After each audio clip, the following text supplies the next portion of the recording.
Coming up on OTH, Raymond and I go over the results of the first stage of MSI right off the bat and talk about who we think is going to go out of the Rumble stage to move into the top four semifinals. Then we move into our favorite changes from patch 11.10 before rounding out the episode with some in between split rumors. We hope you enjoy episode 13 of On the Hunt.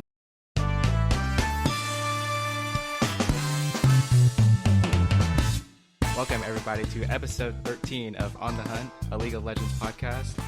I'm your co-host, Chris, aka the Sparkle Boy, because my boss at work bought us a whole bunch of fucking LaCroix, dude, the sparkling water, and I've been tearing them motherfuckers up. Dude, I'm pretty sure I heard that LaCroix, stuff's really bad for your teeth.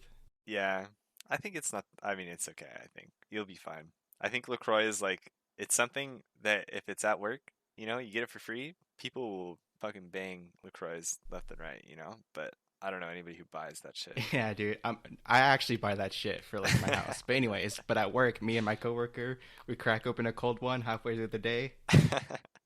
It's we get that shit popping. You know what I'm saying? What's I good hear with you, you, I man? hear you. Not too much. Just, it's been MSI, man. I've been watching a lot of League, hanging out. It's been good. Hell yeah, dude. You know what? You want to just mix it up and talk about MSI first? Damn, I mean, yeah, we can.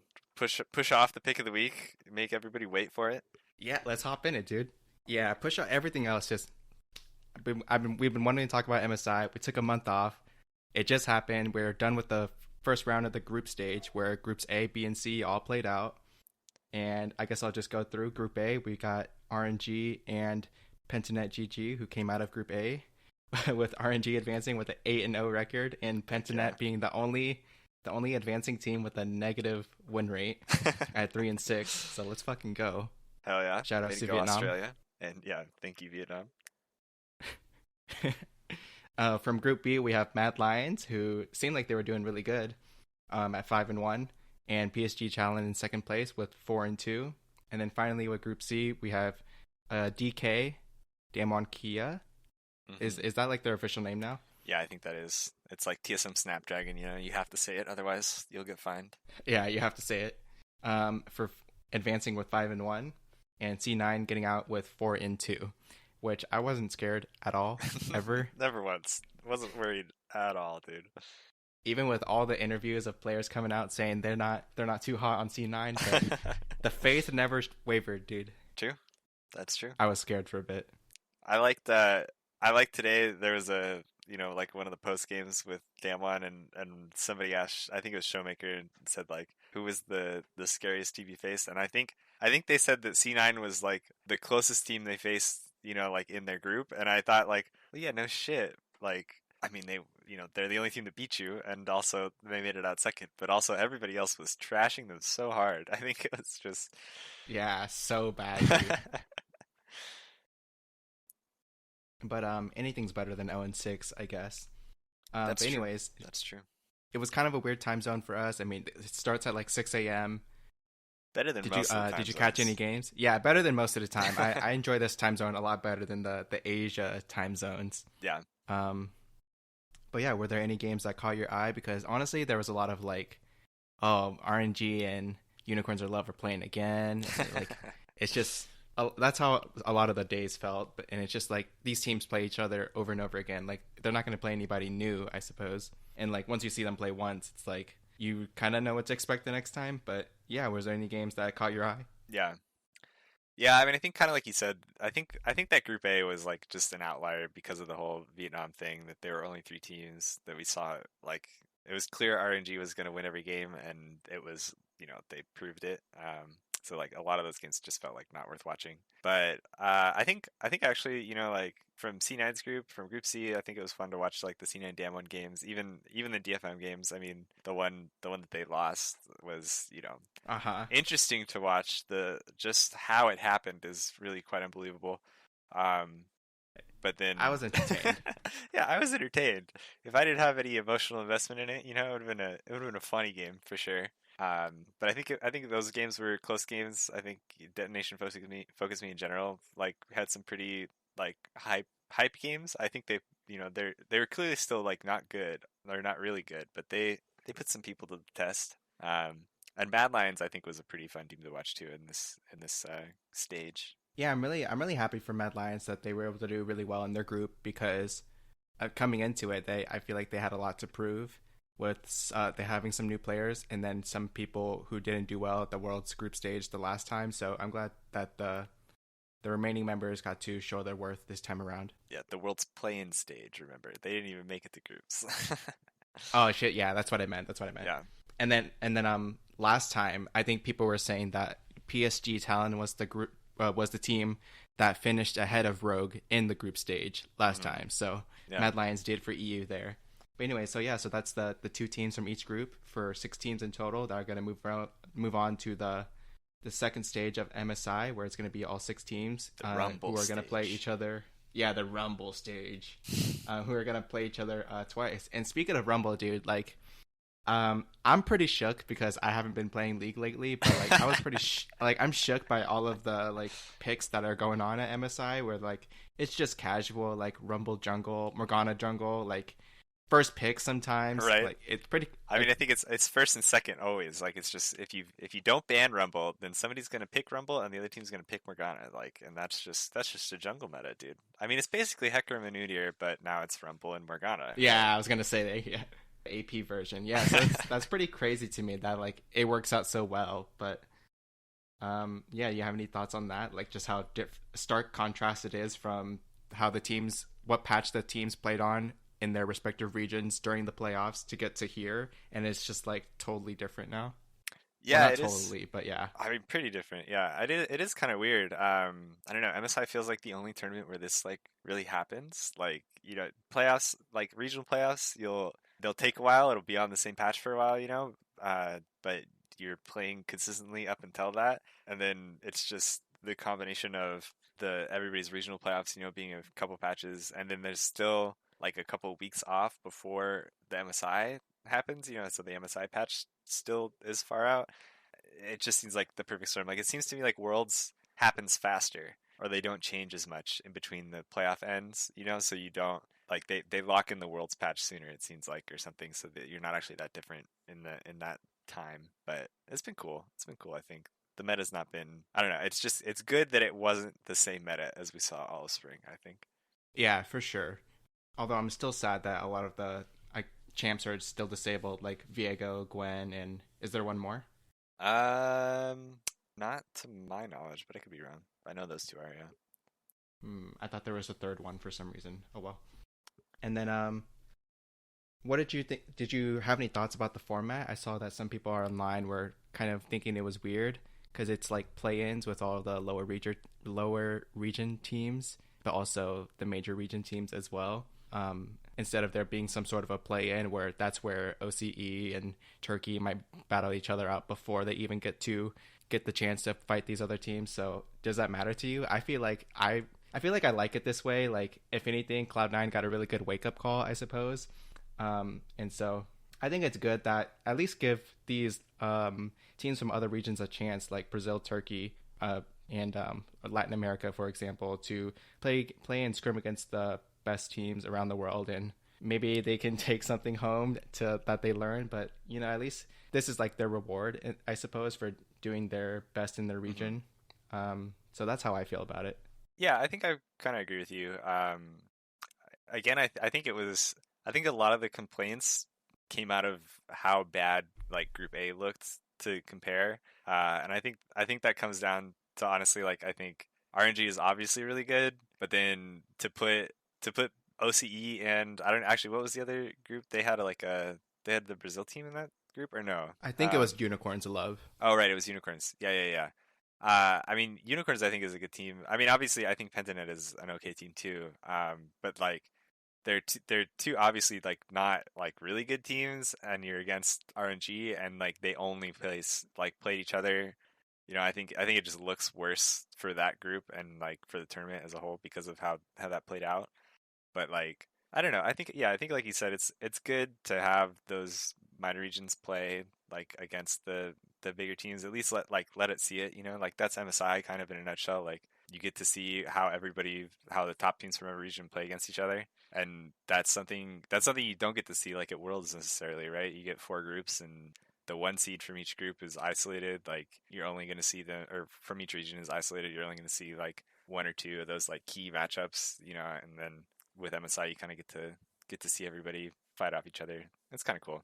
I think, yeah, I think the round two will be better, but it's not as bad as I like thought it could be.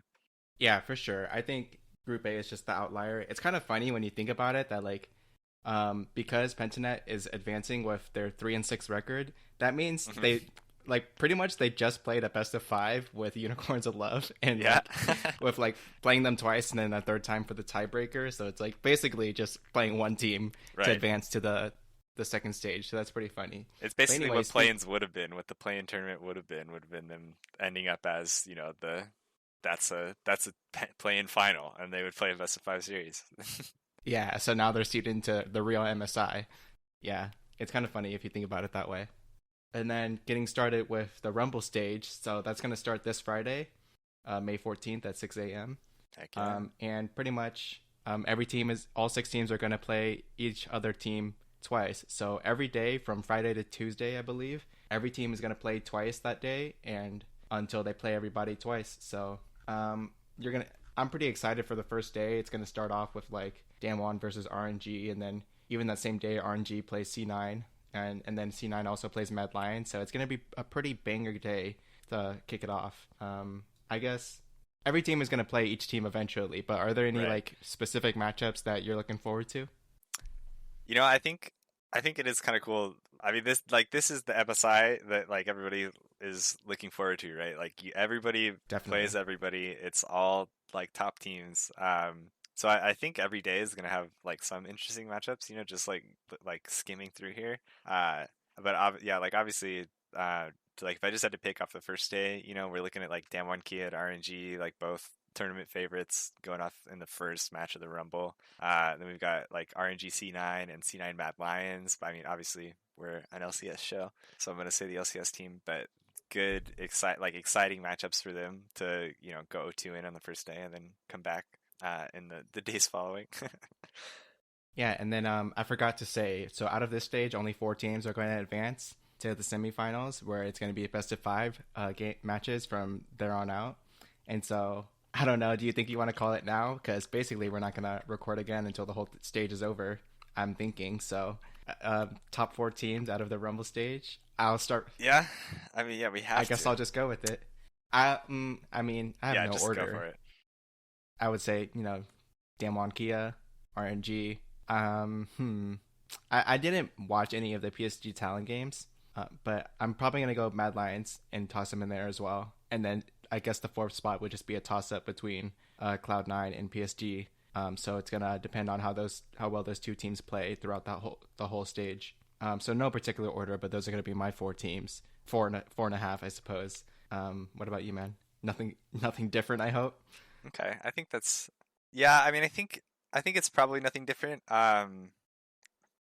But I mean, I think you picked the obvious, easy way out of doing it. You I got think something spicy or what? I think I'm gonna go with what I think they'll rank out to. I think I'm expecting it's gonna be RNG, Damwon, Cloud9, and then Mad Lions. Uh, I had a weird thought about that as well. Like, I for some reason I want to say that RNG is going to go out first. Like, like I'm as the kind of first with you seed. on that one Yeah, as number one. Yeah, with the best record. yeah. I mean, it's hard to tell. I think it's hard to tell from the groups. Like, obviously, I think RNG had the easiest group, and they clearly crushed it. But it's even I think the teams like from interviews and whatever. I think it's clear that RNG is still like well respected among the other teams too. I think Sven was saying that they're probably the best bot lane in the tournament. And they've Zhao Hu has shown that he can still go like 13 kills on Rise in the mid lane, even though he's the top laner for that team now. Uh huh. So I think they're flexing a little bit, but I think it's well deserved. It'll depend, if teams can challenge them. I think that's when it becomes like more of a test of your mental and your ability to adapt to that challenge. Like they haven't had to in the first week, and so their read on the meta, like they got to pick whatever they wanted basically, and they were going to kill everybody. So if a team can come in, if they play Damwon on that first day and Damwon wins, then you start to question like, is what I'm doing like what's going to win a stage games, even if it's doing well in scrims or whatever. So we'll see how it goes for them. But I mean I think obviously they've looked the strongest.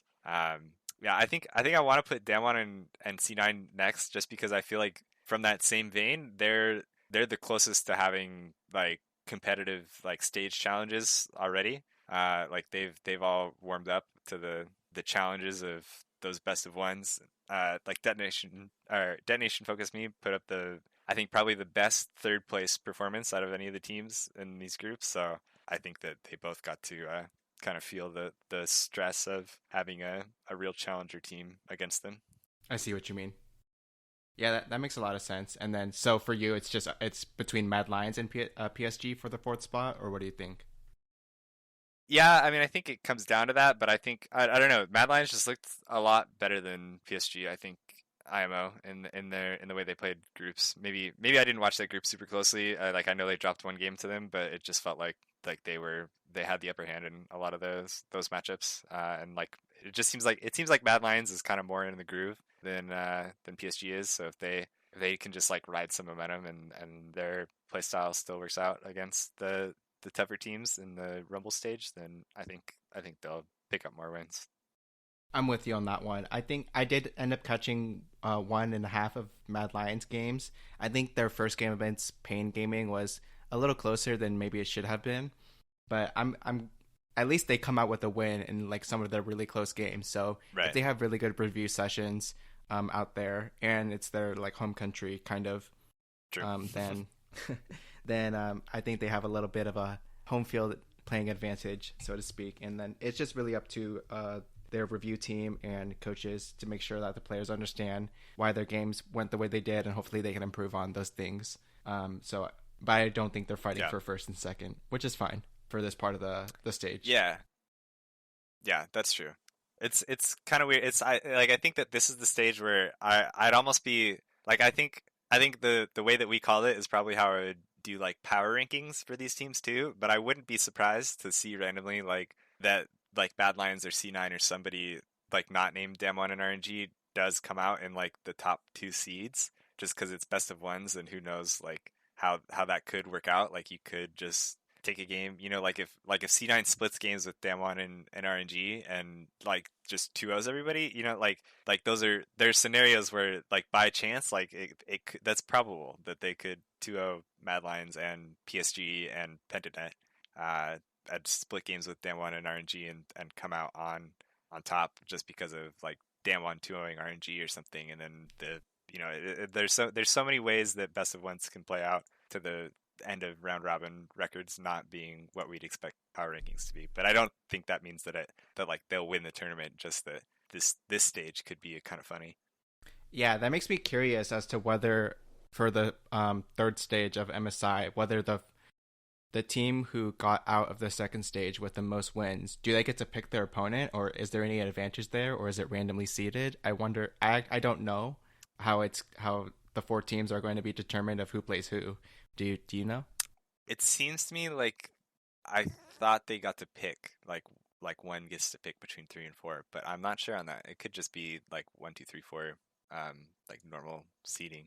I don't One, remember. 4, 2, 3. Yeah. Yeah. Yeah. I'm not too sure on that either. I'm looking forward to watching a lot of those games. Oh, I did try to watch some of Double F's co-stream. It's kind of weird. Like, I guess it doesn't matter that his face camera is not on the screen as long as you like hear him synced up with the video. But Hmm. then there's like it's hard to watch VODs of that at the same time, I guess. Yeah, that's true. Because it's like just a little more work on your hand. Um, but it works, I guess. And so I'll probably end up doing a bit of that for watching some of the VODs for these games, and I'll be looking forward to them and looking forward to the results as well, even if I don't catch the games. Yeah, it should be exciting. Should be exciting. Okay, and then since we're recording on Tuesday this week, the newest patch 11.10, 10.11. Are we season No, 11, it's dude? 11. It's 11.10, dude. It's season 11. Holy shit, dude, we're getting old. Hell yeah, dude. Fucking Okay, yeah, so boomers. patch 11.10 dropped. The notes dropped today, so the patch is coming out tomorrow. There's a couple of jungle changes coming out in this one, so I saw that all of the major camps are being having their respawn timers changed to 2 minutes and 15 seconds. I think that's up a bit from what it was. I think it was 2 minutes before.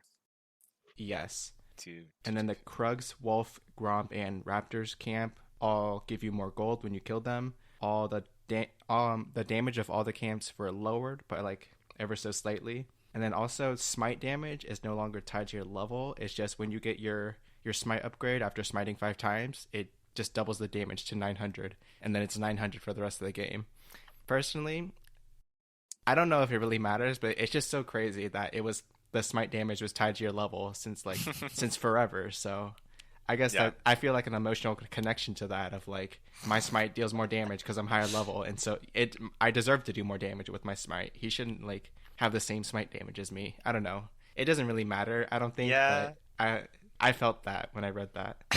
Here's my take on the smite damage changes. As a non-jungler most of the time, I'm so happy to not hear my jungler who's already like losing and then like gets smite stolen at a dragon or something go like, "Oh, well, I mean it's lost, like I mean it's doomed because he's 2 levels up on me." And I'm like, "Dude, it's like 60 damage." Like it, I Yeah, guarantee actually you though. that he did not smite it like in that 60 damage window. You're just like you fucked it up still, or we fucked it up as a team. Like don't give me that shit, dude. Come on. Yeah, so I know that it doesn't matter, but I feel that way sometimes. I'm like, dude, he was one level up. What do you want me to do? Yeah, come on, man. His damage is 840, mine is 800. Dude, come on. Yeah, I get it. I get it. And then for me, a couple of like big changes that I saw here is that they're gonna finally nerf phase rush after all this time. So thankfully Mm-hmm. they're hitting the cooldown on it to 30 seconds, which I feel like is really severe. But 10 seconds, what it previously was, definitely was really too strong for like just getting away from a gank every time on Yeah. like Oriana. Well, that's the only person who I would play. But basically, Phase Rush is way too strong for like the longest time. I would say, has it been like 4 years that Phase Rush has been in the game or something?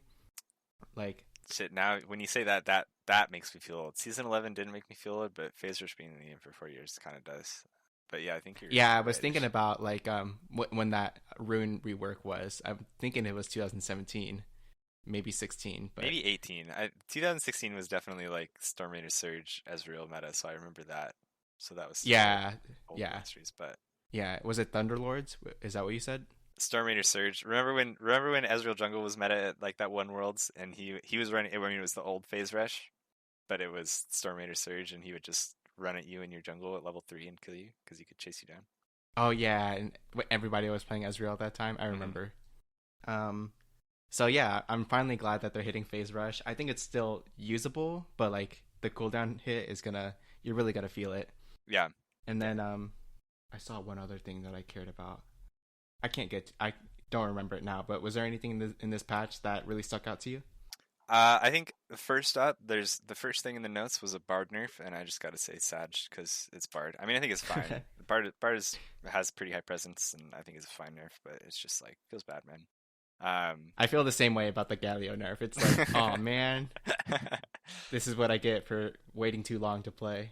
I think another thing that ties into junglers being bad at smiting, the Jinx nerf, where they capped the damage to epic monsters on her R. I think it's a good nerf. I think it makes sense. I mean, we talked about it, I think, on one episode where it's kind of ridiculous that her ulti just can do like 2,500 damage to Baron and Dragon. But yeah, so I think that's a good nerf. It just feels Yeah, bad that's as something an the ADC junglers player. can Yeah, complain about. yeah.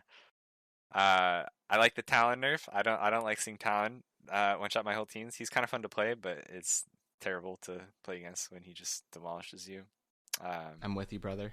and then the other thing, another one that I like just kind of liked was the Zyra buffs. Like I don't think they're super crazy or oppressive, but it's getting some changes to Zyra that'll bring her more presence. I think she's a cool champion. Yeah, I think my friend's gonna like the Yumi Q buff. Yeah, that's true. I don't know. Does Yumi need buffs? I feel like the answer is no. You know how they say like sometimes they just do buffs and nerfs that like aren't really effective, but it's just supposed to like change people's perception of the champion. I Uh feel huh. like I'd rather them like never do buffs to Yumi that might like make people perceive her as stronger. you know? and then start playing her. Yeah, Yeah, I see what you exactly. mean. Yeah. I feel the same way about like Vladimir sometimes. We're like, dude, that champ is so annoying to play against Yeah. when the enemy Vladimir is just coked up on G Fuel and he feels like unhittable. Ugh. Okay. I think that's it for me. Anything else on this Yes, patch? We get the new Arcana I'm. skins. Arcana Tom Kench for last week's pick of the week. This is really. I thought that they were gonna release the Tom Kench rework with this patch, but apparently not. So you just get the new skin, so you can go back to last week's pick of the week and play with a new skin. Oh, okay. I'll have to check these out. I don't know much about these. Arcana, Lucian, Tom Kench, Xerath, and Camille. Yeah, I think I've seen the Camille skin. That skin looks pretty cool. I don't know if I've noticed like what the other ones look like. It's Xerath is like actually a person in the skin. That's kind of fucked up, but the yeah. Damn, dude.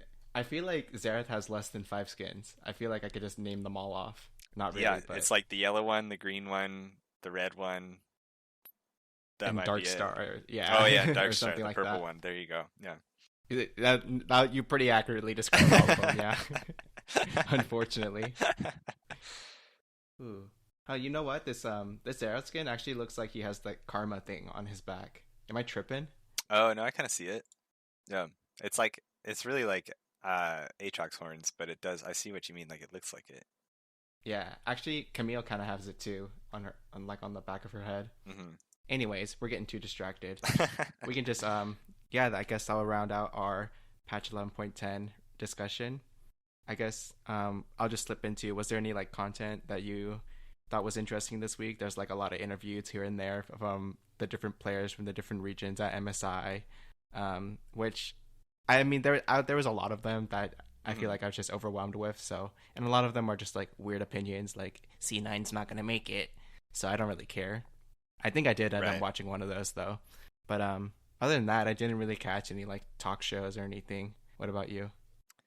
Yeah, I think I listened to Hotline League last week. They had Demonte on. I think that was a kind of interesting episode. I like Demonte. He was fun to have on.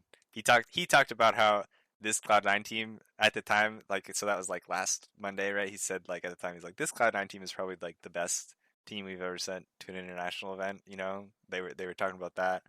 And then when they went 1-2, and then if you watch some of the interviews after Cloud9's first couple days of games, they were sounding like a very depressed team that was like bound to implode, and I wasn't going to be surprised at their comparisons to the 0-6 TSM.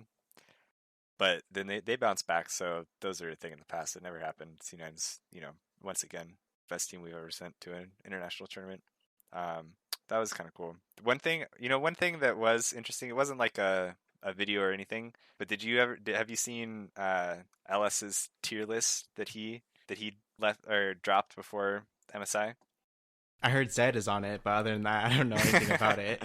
So, Yeah, I mean, I think that's pretty much all you got to know. I mean, it's just been kind of funny how this is the most talk I've seen out of any of LS's like tier list stuff in a while, and it's been funny. It's invaded like my friend group where everybody's like, "Ooh, are you picking a Z tier champion this game or what, dude? If it's not Z tier, I feel like you shouldn't play it." Uh, so that's been kind of fun. He's doing his classic thing of just saying like, "Oh yeah, every enchanter is like in the top tier. If you're not playing an enchanter, then you're kind of trolling probably." But it's funny because it's clearly labeled as like the competitive MSI tier list, and everybody's like, "Oh, but this means I should be picking it in solo queue, right?" And it's like, no, that doesn't fucking matter. It's totally different things. But it's been cool. It's been fun.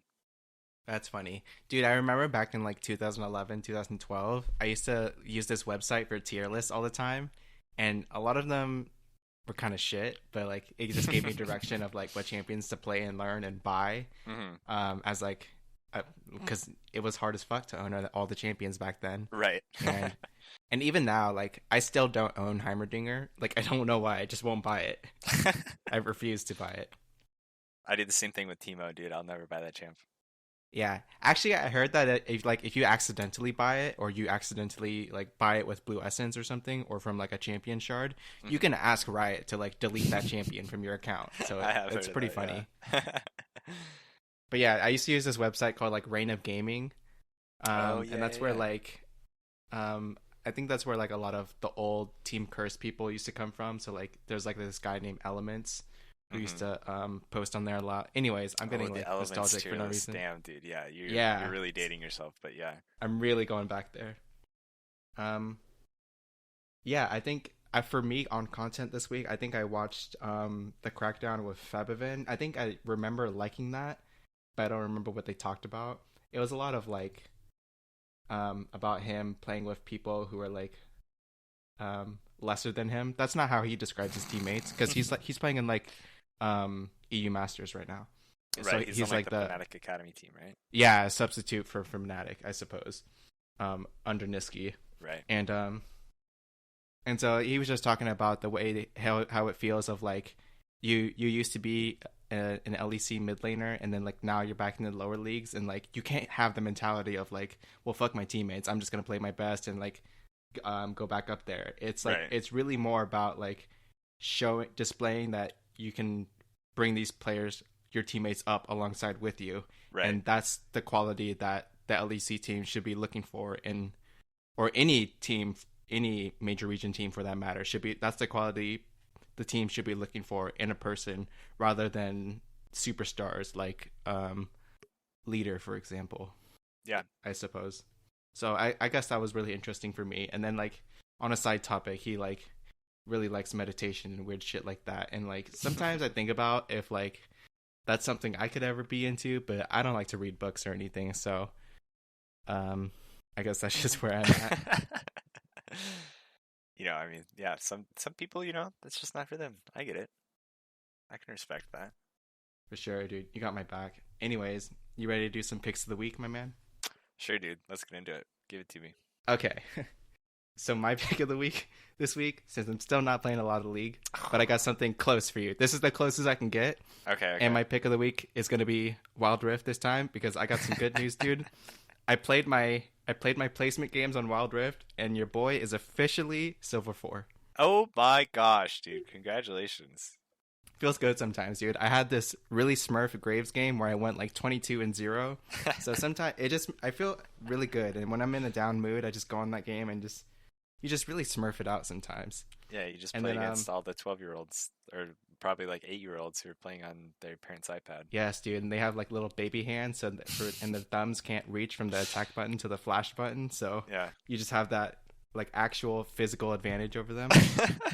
But anyways, it's gonna be my pick this week because earlier this week I was playing some Akali on Wild Rift, and like it's really funny because I think that when they must have been porting the champions from League of Legends to Wild Rift, Mm. I'm thinking they took a snapshot of like how League was at that time and then ported the state of those champions at that time. And so what I'm trying to say is Akali on Wild Rift is stupid busted because it's like it's as if you're playing Akali when she first got reworked. And so like her Q cooldown is super low, her damage is really high, and like the energy cost is not that high either.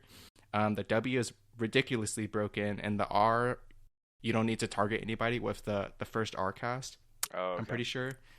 And there's a lot of like little stuff like that too, where like Camille can still stun like jungle monsters with her E, but in real League you can't do that. Right. And so it kind of gives you a good feeling of like, oh, this champion used to be able to do that. And then anyways, what I'm trying to get at is I'm I'm a fucking beast with Wild Rift Akali. And it's funny because like I've actually been scared to play Akali on Real League because I've always thought that her learning curve was really high. And so I didn't want to put the time into like learning the champ in mid and top lane, and then also having to learn all of the matchups back when she was first when she had first came out. What was that, like 2018? Yeah, it sounds about right. Something like that. Yeah, around summertime. And so it was kind of fun to like play the broken version of this champ, and in a weird way, it gave me confidence to go and play it on like the real live server, and just knowing that like, okay, but like playing the Wild Rift Akali is the easy version.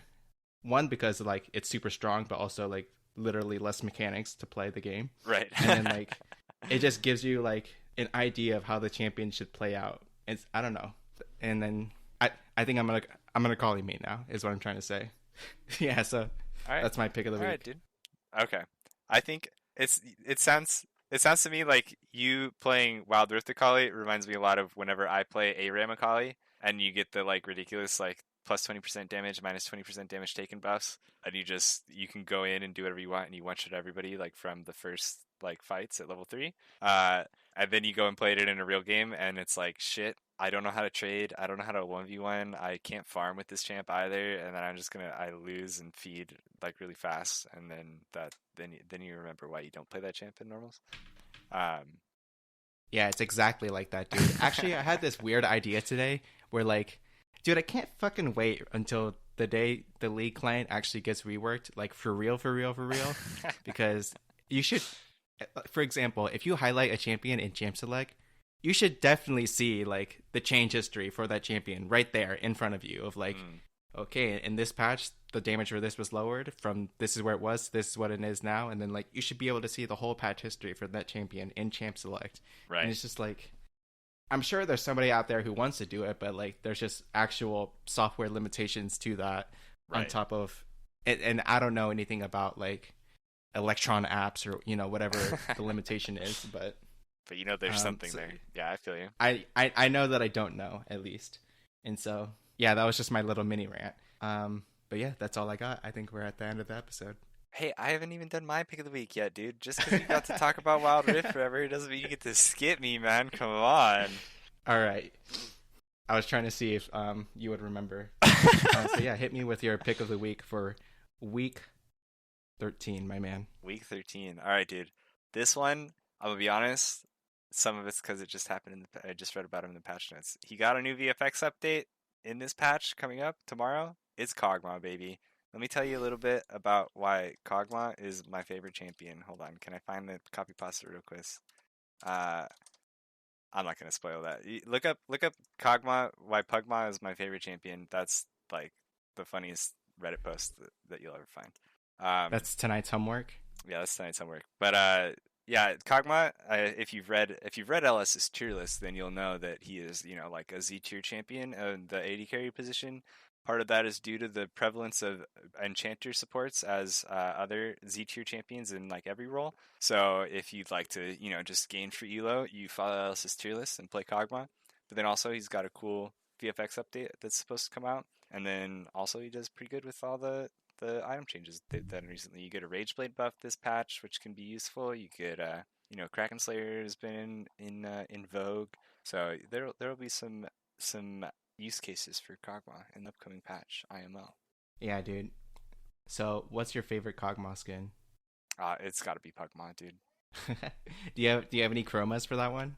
I've got a few of them. I've got a few of them. I don't know which one I pick. I just pick. I change it on every one, but they're all. I mean, they're all equally like Pug'Maw-ish and terrible. It's like I forget if mine is the one with the soccer ball or like the baseball, or I think I use the one that has a baseball and an eye patch on it, and that's all I That's pretty badass, dude. know. All right. With that, I think we've reached the end of the episode.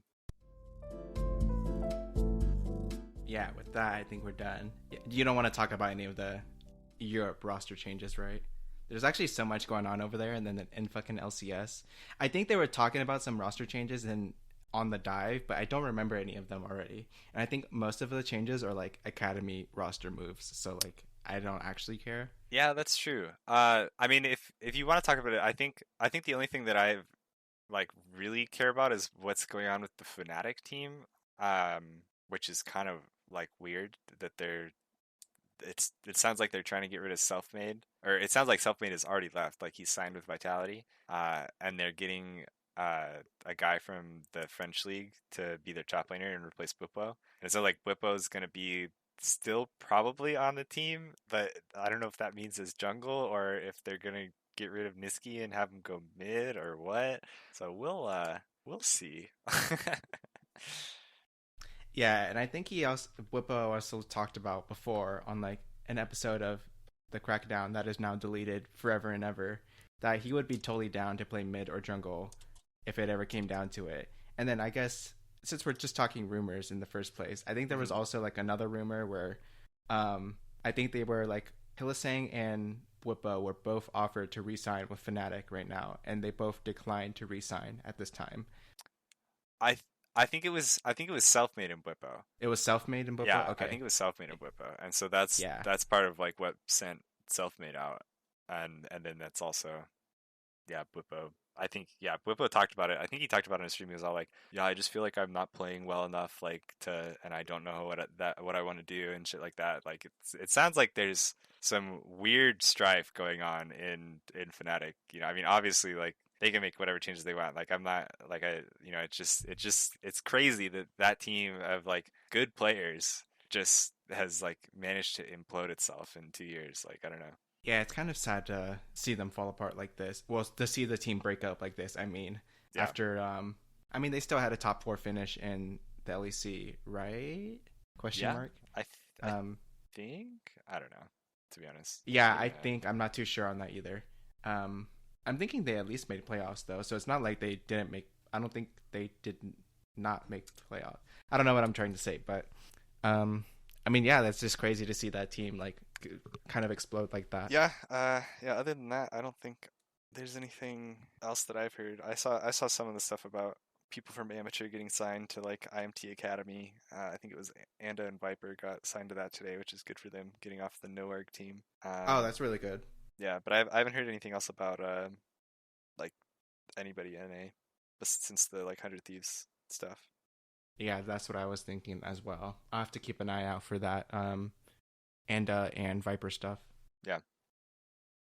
Okay, and that's gonna be it for episode 13 of On the Hunt, a League of Legends podcast. I hope you all enjoyed it, and if you did, be sure to subscribe to our podcast on the service that you're listening to us on if you haven't already subscribed. And if you're Flippo's friend, then be sure to subscribe. We'd appreciate it if you would also give us a rating or hit the like button to show us some support, and even leave a comment on the podcast as well. You can find us on YouTube as well as your podcast player of choice, from Apple Podcasts to Spotify and so forth. And we hope to see you all next week for another episode of On the Hunt. See you guys later.